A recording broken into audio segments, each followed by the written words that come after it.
Akkam jirtu kabajamoota fi jaalatamtoota hordoftoota keenya kun Xiiqii Daily Newsdha. Oduu sa'a kana qabatee dhiyaatee jira. Oduu wayitaawaa, oduu ammee breaking news yeroo gadheefnutti akka isin dhaqqabanii fi subscribe godhuudhaan miseensa maatii chaanala kanaa ta'uudhaan odeeffannoo kennatti bohaaraan affeerraa kenna. Gara mata duree oduu amma qabadhetti yeroo dabru oduu dinqisiisoo fi akkasumas ajaa'ibsiisoo isiniif qabannee jirra. Guyyaa kaleessa Pireezidaanti Doonaald Tiraamp haleellaa Iraan irratti raawwata jedhamee eeggamaa turus osoo hin raawwatin hafee jira. Faallaa kana Pireezidaanti Doonaald Tiraamp labsii hin eeggamnee fi dinqisiisaa ta'e labsuudhaan bulee jira. Pireezidaanti Doonaald Tiraamp ibsa kaleessa galgala kenneen Iraanin waliin nagaan bu'uu fi Iraan sagantaa niikuleera isii adda kutuu fi yuuraaniyeemii gabbates dabarsitee biyya sadaffaatiif kennuudhaaf waliigaltee jechuudhaan akkasumas ulaa hormuzis banuudhaaf waliigaltee irra geette jechuudhaan ibsa dinqisiisaa kennee jira. Addunyaanis ibsa Pireezidaanti Doonaald Tiraamp kenne kana erga ajaa'ibsiifatee boodammoo Iraanis ibsa kennitee jirti. Iraan ibsa kenniteen Iraanin Pireezidaanti Doonaald Tiraamp jedhutun tami jechuudhaan gaafatti.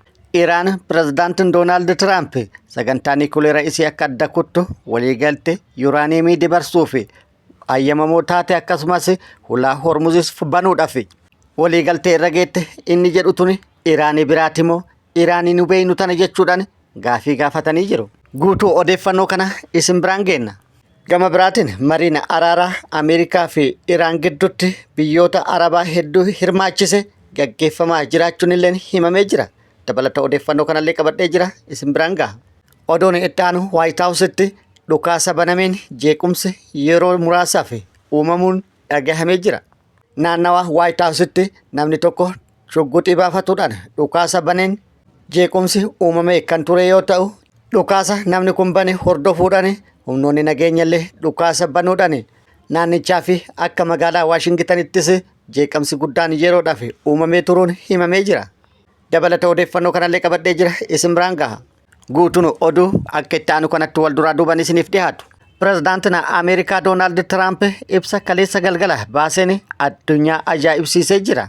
Guyyaan kaleessa guyyaa Pireezidaanti Doonaald Tiraamp Iraan irratti haleellaa raawwatuu fi akeekkachiisa isa dhumaa marsaa torbaffaa Iraaniif kennuudhaan beellama itti qabate ture. Haleellaan eeggamaa oolus hin raawwatamne. Haleellaan raawwatama jedhamee osoo eeggamaa jiru Pireezidaanti Doonaald Tiraamp ibsa ajaa'ibsiisaa tokko qabatee gadi bahee jira. Ibsi Pireezidaanti Doonaald Tiraamp gadi baase yookaan labse addunyaan akkana ajaa'ibsiifattee jirti. Ibsi isaas ibsa baaseen Iraan waliin nagaan bu'uu fi Iraan sagantaa niikuleera isii adda kutuu fi yuuraaniyeemii gabbate dabarsitee kennuudhaaf waliigaltee jirti. Akkasumas ulaa hormuz banuudhaafis murteessitee jirti, waliigaltee irra geettee jirti jechuudhaan ibsa kan baase yoo ta'u, Iraan illeen ibsa Pireezidaanti Doonaald Tiraamp kanaaf deebii kennitee jirti. Iraan ibsa baafteen Iraanin Pireezidaanti Doonaald Tiraamp jedhutuun isima nu beeynu tana namoota biraati jechuudhaan gaafattee jirti. Iraanii tana yoo taate sagantaa niikuleera isii akkasumas yuuraaniyeemii fi ulaa hormuziin wal qabate wanti Pireezidaanti Doonaald Tiraamp waliin waliigaltee irra gaame hin jiru jechuudhaan ibsa Pireezidaanti Doonaald Tiraamp haaltee jirti. Addunyaan immoo ibsa biyyoota lamaanii kana dinqisiifatuu fi akkasumas ajab jechuulleen garamtu garame gaafii jedhu kaaftee jirti. Kun akkuma jirutti ta'ee Pireezidaanti Doonaald Tiraamp kaleessa galgala fuula miidiyaa hawaasaa Truth Social irratti yaada kenneen Ameerikaa, Israa'eel fi Iraan gidduutti rakkoon jiru akkasumas lola biyyoota kanneen gidduutti deemaa jiru guutumaan guututti dhaabuuf waliigalteen dhukaasa dhaabuu fi nagaa buusuu guutumaan guututti Ameerikaa fi Iraan gidduutti waliigaltee irra gahame jechuudhaan dubbatee jira. Isa kanas Pireezidaanti Doonaald Tiraamp waliigaltee seena qabeessa jechuudhaan ibsee jira. Pireezidaanti Doonaald Tiraamp aangaa'ota biyyoota Arabaa yookaan baha giddu galeessaa hedduu waliin haasaa bilbilaan erga taasisee booda baga gammaddan jechuudhaan ibsa kana kan kenne jedhamee jira. Hooggantoonni bilbilaan waliin marii taasisan jedhames kan Saawud Arabiyaa, kan Kwaatar, kan Yuunaayitid Arab Emireet, kan Tarkii, kan Joordaan, kan Bahareenii fi kan Masrii fa'aa waliin ta'uun himamee jira. Marii taasifameen wanti irra game ammatti hin ifoomu yeroo isaa eeggatee kan himamu ta'a jechuudhaan dubbatee jira Pireezidaanti Doonaald Tiraamp.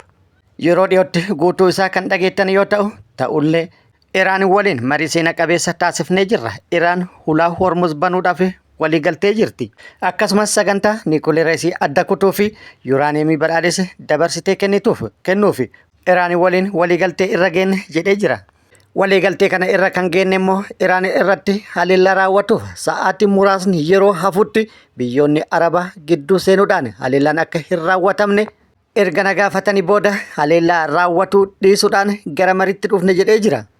Kanaanis biyyoonni giddu galeessaa nagaa buusuudhaaf gahee guddaa taphataa jiru jechuudhaan kan dubbate yoo ta'u pirezidaantii Doonaald Tiraamp muummichi ministeeraa Paakistaan Shehbaaz Shariif biyyi isaanii Paakistaan biyyoota lameen kana gidduutti nagaa buusuudhaaf gahee guddaa taphatte jedhee jira. Ammallee mariidhaan nagaa buusuudhaaf hojii hojjettu cimsitee kan itti fuftu ta'u Paakistaan naaf himte jedhee jira. New York Times akka gabaasetti immoo pirezidaantii Doonaald Tiraamp aangaa'ota biyyoota Arabaa waliin marii yeroo taasisaa turetti akka isa deeggaran gaafatuu ibsee jira. Akkasumas pirezidaantii Doonaald Tiraamp aangaa'ota biyyoota Arabaa kana ana pirezidaantii Doonaald Tiraamp yaada kiyya faallessuu hin qabdan jechuudhaan akeekkachiisa jedhee jira. New York Times. Walumaa galatti pirezidaantii Doonaald Tiraamp halkan eda nageenyi bu'u labsaa bulus ibsi Iraan ibsa pirezidaantii Doonaald Tiraamp kenneen wal qabsiisuun kennite faallaa ta'ee jira. Dubbi himaa ministeera dhimma alaa Iraan Ismaa'il Baaqaa'ii akka jedhetti Iraan ejjennoo isirraa takkallee hin siine jechuudhaan ibsee jira. Dhugaan jirtu garuu yeroo ammaa kanatti sananni waliigaltee MOU Ameerikaa waliin qopheessaa jirra. Ta'ullee garuu xiyyeeffannoon keenya qabxiilee kanneen dura kenne murteessoo ta'an irratti jedhee jira. Kanaanis qabxiileen haal duree 14 kana dura qopheessinee turre kan hin haalamne, kan hin ganamnee fi kan hin jijjiiramne jechuudhaan dubbatee jira.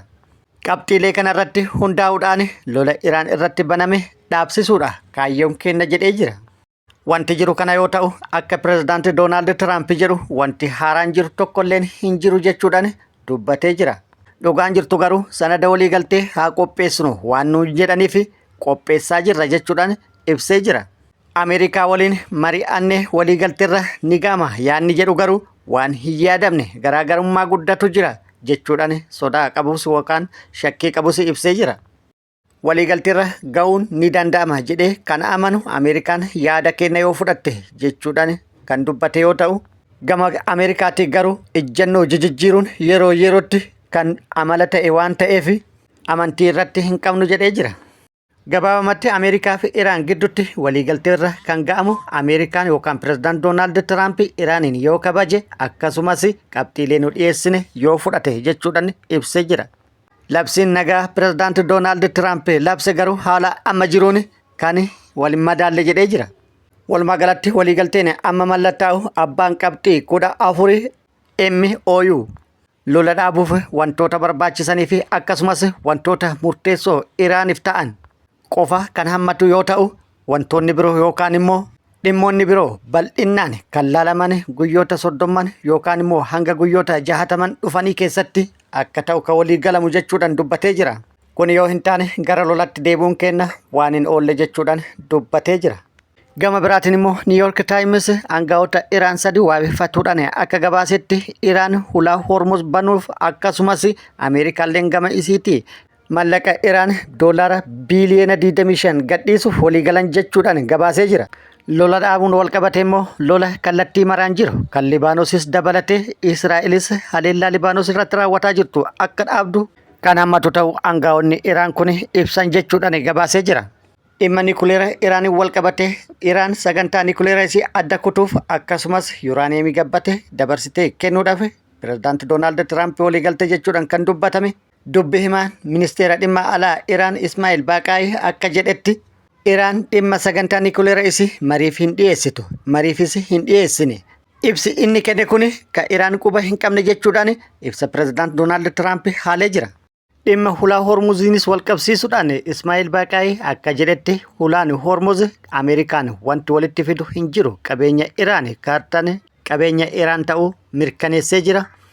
Iraan doonota lola dura dabraa turan ni hayyamti. Kana jechuun bilisaan darban jechuu miti. Iraan ni to'atti. Hulaan Hormuz qabeenya Iraan Ameerikaa wanti galchu hin jiru jechuudhaan dubbatee jira. Haala kanaan lolli hin jiru nageenyis hin buune ta'uudhaan dubbiin itti fufee jira. Oduun itti aanu Ameerikaa naannaa White House'tti dhukaasni banamee ture. Dhukaasni naannaa White House'tti baname kunis White House fi akkasumas Washingtonis akka rifaasisuun dhagahamee jira. Dhukaasa banamee tureen nama lama irratti miidhaan dhaqqabe jedhamee jira yookaan namni lama ajjeefamuun himamaa jira. Namni dhukaasa kana bane dargaggeessa ganna 21 yoo ta'u maqaan isaa Nasrii Beest jedhamuun kan waamamu yoo ta'u sababni dhukaasa kana inni itti baneefis hin beekamne jedhamee jira.